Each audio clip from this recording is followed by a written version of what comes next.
Olá, muito bem-vindo, muito bem-vinda a mais um programa Direito e Justiça. E hoje eu quero começar o programa fazendo uma pergunta para você. Você é daquele brasileiro que já pensou em algum momento da sua vida em deixar o país, em morar num outro país, como Portugal, como Estados Unidos, como Canadá, países que normalmente têm a ideia de que são muito receptivos, são países que recebem muito bem os brasileiros. Se você já pensou nisso, certamente você precisa saber o que é necessário para poder, então, viver em qualquer um desses países que eventualmente você tenha pensado, muitas vezes imaginando que a sua qualidade de vida, seja qual for o motivo, seria melhor. E é exatamente esse o tema do nosso programa de hoje. E para esclarecer esses pontos todos, nós trouxemos aqui hoje o doutor Marcelo Gottic, que vai esclarecer todos esses pontos para nós. Vamos entender o porquê que os brasileiros têm tentado sair tanto do país e buscar a sua vida em outros locais. Então eu já começo dando as boas-vindas, doutor Marcelo, é um prazer recebê-lo aqui e tenho certeza que os nossos telespectadores hoje vão entender bastante do que precisa, acima de tudo, para poder viver num outro país. Olha, muito obrigado pela oportunidade, muito contente de estar aqui e conversar com todo mundo para poder esclarecer esses pontos. Sem dúvida. Eu já quero começar então fazendo a seguinte pergunta. De acordo com a sua experiência, o que tem levado tanto os brasileiros a sair do Brasil para buscar uma vida em Portugal, Estados Unidos, Canadá, que me parece que são os países mais procurados atualmente? O que leva a isso? Olha, normalmente quando alguém chega no escritório, porque a gente tem um escritório na Flórida, a gente tem um escritório em Lisboa, né? Então, quando alguém nos procura com o intuito de migrar, eles querem primeiro entender quais são as possibilidades, os tipos de visto, etc. Mas eles começam contando sempre uma história. Fui assaltado, acho que o custo de vida está muito caro no Brasil, o meu filho tem medo de andar na rua. A minha sócia, por exemplo, em Lisboa, a Ana, ela foi casada com um português, teve um filho com um português, se divorciou e voltou a morar no Brasil. Depois de um tempo, ela até se acostumou, porque ela foi criada aqui, etc., mas o filho dela não se acostumava a morar aqui e ela resolveu voltar para lá e está advogando lá, e são sócios, né? Então, ela, por exemplo, é que o filho não se acostumou porque ele tinha medo de sair na rua, de encontrar os colegas, ir para a casa de alguém, um pouco medo da violência, né? Talvez o motivo mais citado seja justamente o da violência, né? Muita gente descontente aqui. Eu tenho clientes que tiveram casa invadida, foram assaltados, foram sequestrados, principalmente pessoas de alta renda, né? Clientes de alta renda, esses têm um receio bastante grande. Muitos clientes do Nordeste brasileiro, que a gente sabe que, infelizmente, os índices de criminalidade no Nordeste brasileiro são bastante elevados, umas capitais em especial, né? E essas pessoas, normalmente, elas querem sair um pouco da violência, né? Pelo que você está passando, quer dizer, a maior parte das situações que procuram o seu escritório para essa finalidade são pessoas que, de alguma forma, viveram algum tipo de trauma no país. Exatamente. E buscam, então, uma vida um pouco mais tranquila nesses outros locais, né? E qual é o perfil da população, dos clientes que mais buscam realmente essa saída? E aqui eu já quero aproveitar e fazer uma pergunta que certamente é de muita gente que nos assiste agora. Pessoas de alta renda acabam, por questões econômicas, tendo um pouquinho mais de facilidade para poder definir o que quer, o que não quer e as condições que vão enfrentar nesses outros locais. Agora, é possível também pessoas com rendas menores alcançarem esse mesmo sonho? Olha, é possível, a depender do caso. Os Estados Unidos não é talvez o local ideal, porque a pessoa dependeria de uma oferta de emprego para conseguir um visto. E se ela não tivesse oferta de emprego, ela vai ter que fazer um investimento lá. E a gente está falando de investimento, isso falando dos Estados Unidos, né? Pelo menos uns 100, 150 mil dólares. Então a pessoa de baixa renda talvez não consiga juntar esse dinheiro de maneira tão fácil. E esse investimento consiste no quê? Ele não serve, para os Estados Unidos não serve em imóvel. Portugal já serve. Estados Unidos teria que realmente montar uma empresa, ou se a pessoa, por exemplo, for um empresário no Brasil, ele montar uma filial da sua empresa lá e se transferir como sócio, como executivo. Se, por exemplo, os brasileiros que têm uma segunda cidadania de qualquer lugar da Europa, com exceção de Portugal, porque Portugal ainda não tem um tratado de investimento com os Estados Unidos, parece que isso foi aprovado uma lei na Câmara americana, a Câmara dos Deputados americana, para poder permitir para os portugueses também, só que falta agora a aprovação do Senado. Mas, em geral, quem tem cidadania europeia, com exceção da portuguesa, argentina, colombiana, eles conseguem, por meio dessa segunda cidadania, montar uma empresa lá com 100, 150 mil dólares e tirar um visto E2 que permite morar, em tese, por 5 anos, mas pode se renovar a cada 5 anos desde que a empresa seja mantida aberta, né? Agora, essa pessoa que eventualmente não tem essa condição financeira para poder fazer esse investimento e que quer simplesmente sair, ela quer sair do Brasil por qualquer motivo, às vezes está desacreditado com o país, com o momento que o país enfrenta e daí por diante, e ela quer morar fora para poder prestar, se oferecer ao mercado de trabalho lá fora. Claro. Essa dificuldade é grande? Como é que funciona isso? Então, a gente tenta buscar, pelos ancestrais da pessoa, se por acaso ela teria direito a uma segunda cidadania. Então, por exemplo, para os portugueses hoje, para o filho e para o neto de português, é possível tirar a cidadania e não é um grande problema.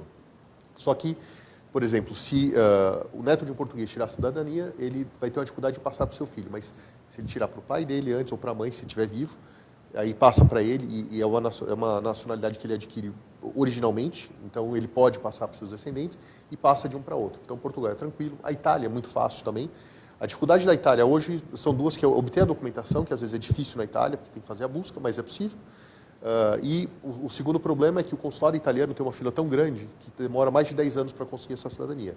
A alternativa seria fazer esse procedimento lá, desde que a pessoa ela mude efetivamente para a Itália, e aí ela se registra numa cidade local, a Comune, e a Comune que acaba emitindo a declaração de cidadania. Então é possível, por exemplo. Nos Estados Unidos ele dependeria de uma oferta de emprego.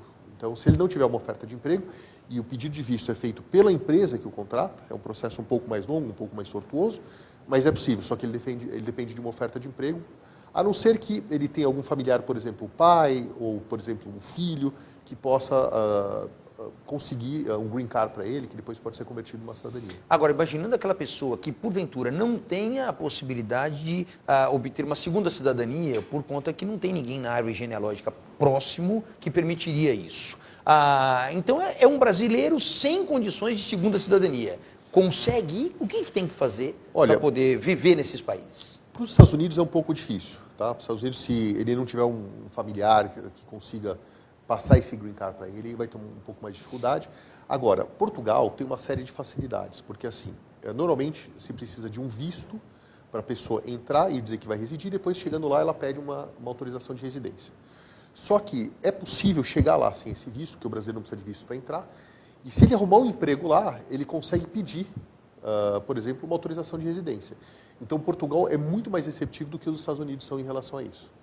Então, Portugal é um destino que é muito caro dos brasileiros, muito apreciado pelos brasileiros. Primeiro que nós temos a mesma língua, apesar de ter um sotaque diferente, uma gramática um pouquinho diferente. Isso ajuda muito, que é a comunicação no país, né? E, além da comunicação, a pessoa ela se sente meio que em casa. Sim. Né? Porque mudar para um outro país, normalmente é um negócio traumático. Eu tenho aquele sonho de ir para um outro país, com menos violência, com, sei lá, um nível de civilização das pessoas um pouco mais elevado, etc. Só que chega lá, tem um choque, né? Portugal, esse choque acaba sendo mitigado, porque a língua é muito próxima, é a mesma, mas tem umas diferenças, então ela é próxima. A alimentação é parecida, então, por exemplo, a gente come muito bacalhau aqui no Brasil, em Portugal se come muito bacalhau, e é uma comida barata lá, né? Sim. Então a comida é próxima também, né? Muitos dos pratos que a gente consome aqui vêm de origem portuguesa, né? E a gente tem também, é curioso, por exemplo, o centro da cidade, aqui em São Paulo, ele lembra um pouco, por exemplo, não é a mesma coisa, mas lembra calçada, portuguesa, etc. Então a pessoa ela andando na rua, ela tem aquela sensação de que ela está um pouco em casa. Né? Tem um caráter mais familiar, né? Bastante familiar, né?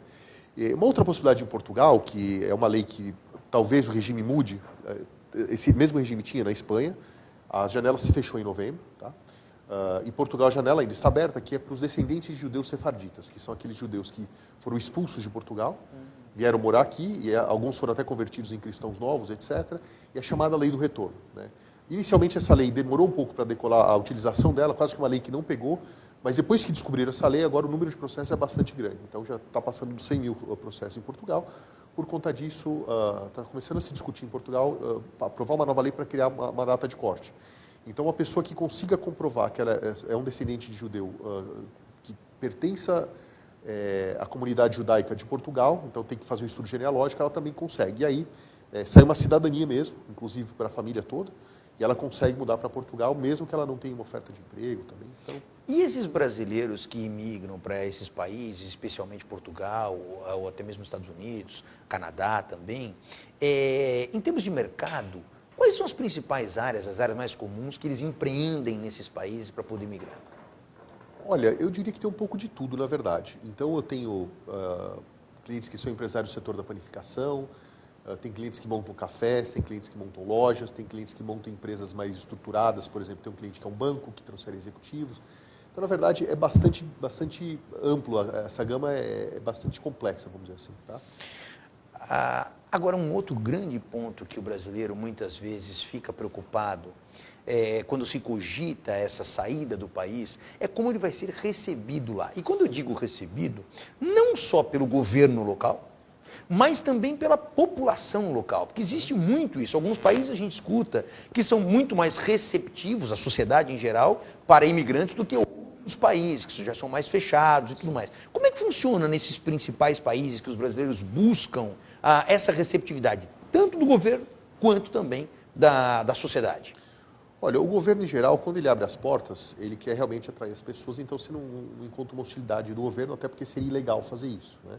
Pode ser destratado por um funcionário público, assim como pode ser destratado aqui também, né? E a gente sabe que às vezes o funcionário público, ele acorda irritado, você vai lá fazer alguma coisa, entra na fila e não consegue sair da fila, né? Isso pode acontecer em qualquer lugar do mundo, tá? Agora, o governo, então, via de regra, não tem nenhum problema com o imigrante, se a lei permitir, ele vai fazer as coisas que ele tem direito de fazer. E ele é tratado, e assim, quando eu digo tratado em relação aos direitos que ele tem enquanto está lá, são exatamente os mesmos direitos, por exemplo, assistência de saúde, do que a população local? Assistência de saúde, sim, mas, por exemplo, enquanto ele não adquire cidadania, via de regra, ele não pode votar. Isso nos Estados Unidos, isso no Canadá, isso em Portugal. Qualquer lugar que a pessoa não adquire cidadania, via de regra, ele não pode votar. Agora, usufruir dos serviços locais, se ele pagar impostos, ele pode. Então, por exemplo, nos Estados Unidos, a pessoa, é curioso, porque a pessoa não pode se matricular um filho, por exemplo, numa escola pública, se ela não tiver um visto de residência. O visto de turista, por exemplo, não permite. Então, essa residência pode ser via até um visto de estudante, uma autorização de trabalho, etc. Ela só pode matricular o filho numa escola pública se ela tiver essas características. E essa residência, eu até já interrompo exatamente para fazer essa pergunta. Precisa ser própria ou pode ser locada? Desculpa, eu acho que não foi claro. O visto de residência. O visto de residência, exatamente. Independentemente dela ter um local específico dela para residir. Por exemplo, ela pode perfeitamente morar na casa de um parente. Pode. Sem problema algum. Pode. Então vamos dizer que, por exemplo, você tenha lá uma casa em Fort Lauderdale, Tá. E você vai passar suas férias. Perfeito. Pelo fato de você ter, ou melhor dizer, você não precisa ter a casa, você pode alugar essa casa, tá? Pelo fato de você alugar essa casa, se você chegar na escola local pública e quiser matricular seu filho, você vai matricular, e sem apresentar qualquer tipo de visto. Só que você vai se tornar uma pessoa ilegal nos Estados Unidos, que você não pode matricular o filho sem um visto que permita que essa pessoa seja matriculada. Bastaria, nesse caso que você está falando, a comprovação de que eu aluguei a casa, eu tenho um endereço lá, é isso? Exatamente. Tá. Então, em tese, utilizar o serviço público não é um grande problema. Tá? Para a pessoa que tem um visto de residência, etc., ela vai usar tranquilamente como uma pessoa local. Ela não adquire todos os direitos até adquirir a cidadania. Então, por exemplo, a principal questão é votar. E se por acaso a pessoa ela adquiriu a cidadania, não originariamente, mas, por exemplo, por ter se naturalizado, ela não vai poder se candidatar à presidência da República. Porque aí você encontra aquelas distinções Exatamente. entre o nato e o naturalizado, Exatamente. algo do tipo e tal. Perfeito. Agora, só um detalhe. Pois não. O brasileiro, quando ele, por exemplo, o filho de português, que ele obtém a cidadania por ser filho de português, ela retroage a data do nascimento. Isso quer dizer, então, que a pessoa, apesar de ter nascido no Brasil e ter obtido essa cidadania depois, é um reconhecimento, não é uma aquisição efetiva, é um reconhecimento, e aí ela pode se candidatar à presidência de Portugal, por exemplo. Olha que interessante. Curioso, hein? E nós vamos aqui recebendo perguntas dos nossos telespectadores, daí por diante, e já chega aqui algumas que eu já quero lhe passar. A primeira que chega é a da Marliette. A Marliette, no final do telefone 6915, ela já pensa em eventualmente mudar para países mais aqui da América do Sul. Por exemplo, Uruguai, Paraguai. Para esses países, a burocracia também é grande ou por fazer parte aqui do Mercosul já facilita esse tipo de situação? Olha, eu conheço pouco a legislação do Uruguai, do Paraguai. Eu sei que do Paraguai, uma vez a gente estava verificando, porque, curiosamente, o Brasil não tem tratado de investimento com os Estados Unidos, então não dá para se tirar visto E2 para brasileiro que não tem uma segunda cidadania. Mas Paraguai tem, desde 1869, que foi um tratado celebrado meio que para reconhecer a independência dos dois países. Foi um tratado um pouco tardio, porque a independência americana foi mais de 50 anos antes disso, mas era a maneira de se reconhecer, era fazer um tratado que é chamado Tratado de Comércio, Navegação e Amizade. Esse tratado com o Paraguai existe desde 1969. Então, eu acabei estudando um pouco lá. É possível, por exemplo, a autorização para residir no Paraguai sem muita dificuldade. Tá? Até porque o limite das cidades país, Ponta Porã, por exemplo, tá que atravessou a rua, você já está no Paraguai, né? Você nem percebe onde está, quando está num país ou no outro. Exato, você não tem nem a exata distinção. Você acha que ainda está num país, na verdade já atravessou a fronteira. Me parece que, assim, fisicamente acaba sendo mais fácil, mas isso não isenta das regularizações devidas para poder residir legalmente no país, né? Perfeito, então ela tem que obter uma autorização de residência, e essa autorização de residência no Paraguai, se não me engano, são por 2 anos, ele depois pode pedir um reconhecimento da sua cidadania, tá? Que seria uma naturalização. Argentina, eu praticamente não conheço, Uruguai, eu sei que existe também um regime, mas eu conheço muito pouco. A Kátia Pimenta, ela não faz uma pergunta, mas ela faz aqui uma observação. A Kátia diz o seguinte, que a melhor parte de ir para Portugal é que lá não tem atos de terrorismo também, né?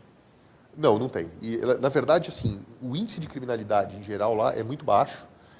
O que os próprios locais dizem é que, assim, a gente tem que tomar cuidado em regiões que tem, por exemplo, vou a um parque, vou a um evento que tem muita gente, eles falam, tem o chamado pickpocket, como eles falam. Uma pessoa que bate carteira, que pode, por exemplo, fazer um furto de dinheiro, alguma coisa, mas raramente acontece um crime violento lá em Portugal. Acontece, mas são muito raros. E essa observação que ela fez realmente é relevante, né? Porque se a gente pega alguns países da Europa, você consegue lembrar num passado remoto e também recente, atos de terrorismos específicos em determinados países, como Inglaterra, outros países. Bélgica, Holanda. Exato. Portugal não, né? Portugal não aconteceu, não é normalmente um alvo, é um país bastante aberto, bastante receptivo a pessoas, inclusive, que são oriundas de países que cometem atos terroristas. E as pessoas, elas acabam se integrando bastante à sociedade lá. Então... A Eulália Domingos também está aqui parabenizando e elogiando o tema que está sendo abordado. E a mesma coisa, a Andréia Costa. E a Andréia Costa, ela também, além do elogio, agradeço, Andréia, a sua referência aqui ao programa. E ela quer saber o seguinte, pela experiência, a receptividade para imigrantes em Portugal está sendo boa? Nós falamos agora há pouco da receptividade do governo, Sim. Mas e a população agora? Olha, é bastante boa. Eu não vou dizer que não possam existir atos de xenofobia, isso pode acontecer em qualquer lugar, tá? Principalmente quando a gente tem culturas que são muito diferentes. Então, a Ásia existe uma dificuldade um pouco maior de se assimilar. A pessoa ir para lá e ela fazer amigos, ela ser recebida. Agora, Portugal, existe uma receptividade muito grande.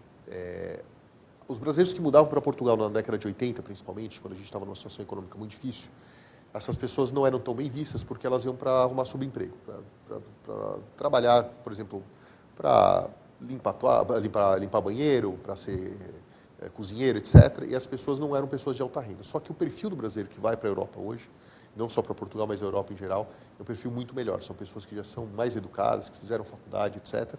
E os próprios portugueses perceberam isso e eles tratam os brasileiros muito bem, eles gostam dos brasileiros.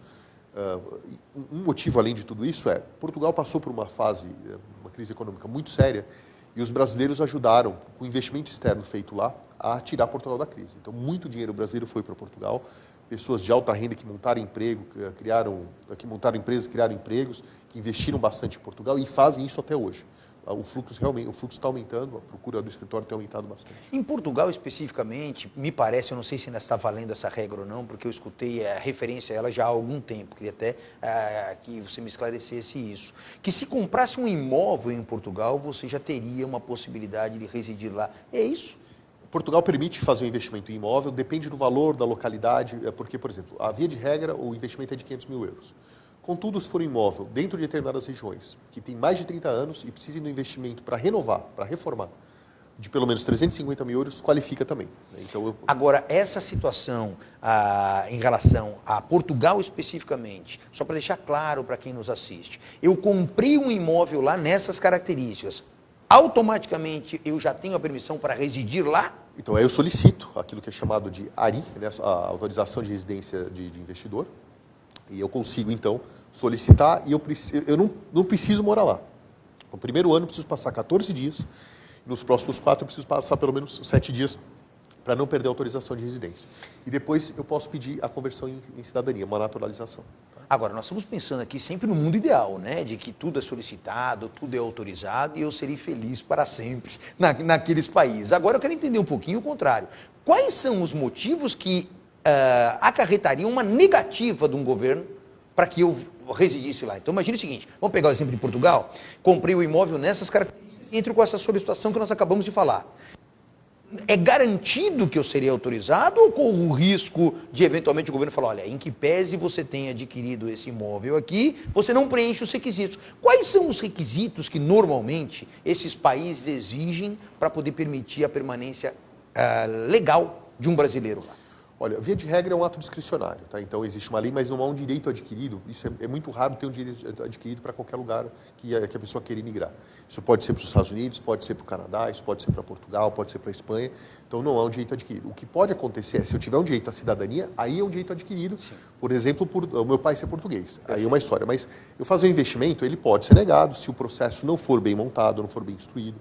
Isso pode acontecer, faltar documentação, e aí me é dada uma oportunidade para apresentar aquela documentação, e a documentação não é apresentada. Então, assim, a gente tem alguns processos que foram indeferidos, eles são raros, mas via de regra, porque o cliente ele não consegue apresentar todos os documentos. E quais são os documentos normalmente exigidos? Para qual país você disse? Portugal. Portugal. Comprei o imóvel, naturalmente, óbvio que tem que comprovar a aquisição daquele imóvel, mas além disso, o que mais que normalmente Portugal exige? Olha, a pessoa tem que mostrar que ela tem bons antecedentes criminais. No país de origem. No país de origem, exatamente. E, inclusive, às vezes, se ela morou em mais de uma cidade, ela tem que comprovar em mais uma localidade. E um motivo de indeferir é se ela, por exemplo, ficar constatado que ela morou em São Paulo e Rio de Janeiro, mas ela tem um problema com a Justiça do Rio de Janeiro. Ela só apresenta o certidão de antecedentes criminais de São Paulo.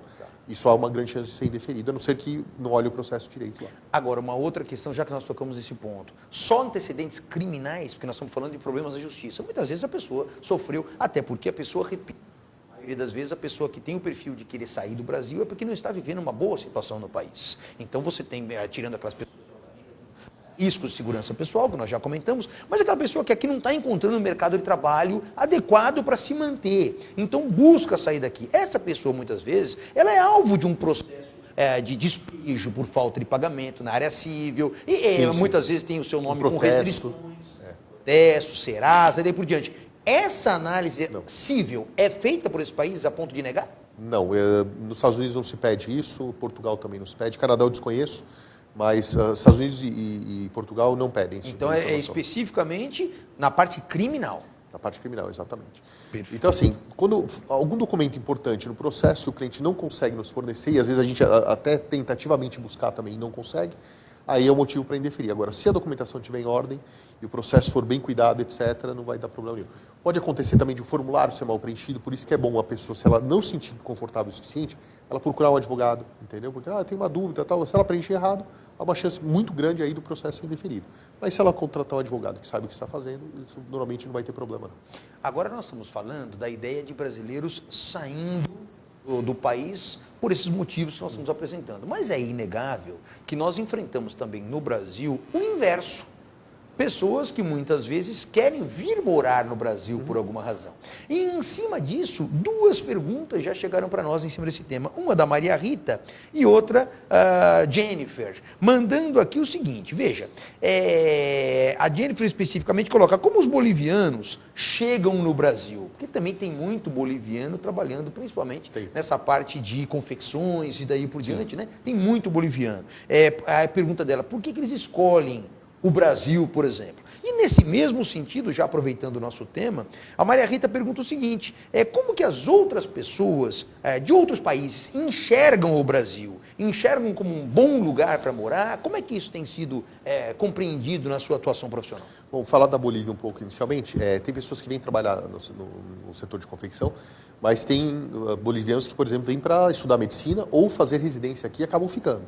Então, não são só aquelas profissões que são um pouco mais mal remuneradas, mas também tem profissões bastante bem remuneradas aqui no Brasil, para bolivianos, colombianos e peruanos, etc. Tem bastante gente, eu sei porque a minha esposa é médica e ela trabalha em mais de um hospital, e ela fala, tem um boliviano aqui, tem um peruano lá e tal, e eles vêm para exercer profissões bastante dignas, não que trabalhar em confecção não seja, mas fazer medicina é um negócio difícil, a gente sabe que entrar numa faculdade de medicina e cursar é difícil. Então, o que acontece, na verdade, é que tem pessoas que vêm exercer essas profissões mais difíceis também. E por que o Brasil? Porque o Brasil é um mercado grande, né? Nós temos 210 milhões de pessoas aqui, é um mercado muito grande que, apesar da crise, ele muitas vezes dá mais oportunidade do que no país de origem dessas pessoas. E esses processos de imigração do brasileiro que vai, por exemplo, vou pegar Portugal, porque me parece, salvo engano, que Portugal tem sido um dos destinos mais escolhidos pelos brasileiros, né? O brasileiro, assim, na verdade, não só para o brasileiro. Se você for para Portugal, espero que você vá, que é um país muito agradável, tem gente do mundo inteiro hoje em dia. Tem americano, tem... Bom, da Europa nem se fale, porque a pessoa ela consegue mudar para Portugal e se aposentar. Vamos dizer, fiz minha vida na Holanda, juntei dinheiro suficiente, agora eu vou para Portugal. Eu pago um imposto de renda mais baixo do que na Holanda, por exemplo, que é muito alto o imposto de renda, né? Então é um país que atrai gente do mundo inteiro. Hoje em dia é uma torre de Babel, qualquer lugar que você vá, você vai ver todo tipo de língua sendo falada, alemão, francês, espanhol, japonês, inglês, o português brasileiro e assim por diante. Então ele atrai gente do mundo inteiro, tá? O Carlos Nascimento faz uma pergunta aqui também, que sem dúvida alguma é de interesse geral. Normalmente esse processo de regularização do indivíduo fora do Brasil, perante os governos locais, quanto tempo leva? Isso depende muito, depende do tipo de visto. Isso pode demorar, por exemplo, 3 a 4 meses ou pode demorar 2 a 3 anos. Então, por exemplo, para uma empresa americana contratar um brasileiro, se ele não encontrar um profissional com aquelas características do mercado local, ele pode contratar um estrangeiro. E aí pode ser um brasileiro. Esse processo tem que passar por uma certificação no Department of Labor, que é o Ministério do Trabalho americano. Só essa certificação pode demorar 1 ano e meio. Depois, mais uns 6 a 10 meses para sair um green card para a pessoa ir morar lá, por exemplo. Só que dá um green card. Então depende muito. Tem outros processos, por exemplo, a pessoa que vai para Portugal, chega lá, arruma emprego, ela faz o pedido de autorização de residência na hora e pode demorar pouquíssimos meses para fazer. Então depende da localidade, depende do tipo de processo, o tipo de visto, o tipo de autorização de residência, e tem para todos os gostos hoje em dia. E qualquer cidade portuguesa tem os seus departamentos específicos para poder regularizar a situação da pessoa? Ou, por exemplo, só nas capitais? Como é que funciona isso? Nos grandes centros, porque Portugal tem uma característica que é um pouco diferente da gente, tem cidades muito pequenas, com 300, 400 pessoas, por exemplo. São vilas, 300, na verdade. 400 pessoas. São vilas que... Literalmente vilas. E quase que medievais. É muito gostoso visitar esses locais, porque parece que a gente faz uma viagem no tempo, o tempo para. O tempo parou, na verdade, e a gente tá voltando indo ao passado, né? Então você vê aquela arquitetura medieval, uma comida muito tradicional, muito gostosa e tal. Nessas localidades você não vai encontrar um escritório de imigração, por exemplo. Mas Porto, Lisboa, você vai encontrar sem problema nenhum. Às vezes tem uma fila grande, porque a procura é muito grande hoje, mas é um serviço bem prestado. Em relação aos Estados Unidos, especificamente, o atual governo dos Estados Unidos tem sido algo que desestimula brasileiros a irem para lá e daí por diante? Olha... Até pelo discurso eleitoral pelo Donald Trump na época, em que, principalmente com os mexicanos, ele fazia aquela divisão do muro, a construção do muro, que virou uma polêmica e tudo mais. Exatamente. Quer dizer, hoje o governo americano, a gente pode dizer que o governo é receptivo? O governo é receptivo, só que o fenômeno que aconteceu é o seguinte: apesar do discurso ter sido endurecido um pouco, a busca por residência nos Estados Unidos aumentou muito. Então, ano passado foram feitas mais de 6 milhões de solicitações de vistos e aproximadamente 1 milhão e meio de vistos foram concedidos. Vistos e autorizações e residências permanentes, tá? A gente está falando de maneira ampla. Então, é o país mais procurado, imagina. 6 milhões de solicitações e o número de rejeições é bastante elevado. Agora, historicamente, esse percentual não mudou. O que acontece é que, como mais gente começou a procurar, eles aumentaram um pouco o nível de exigência. Então, tem um visto chamado de habilidades extraordinárias, que é o visto EB1, que dá direito a um green card no final do processo.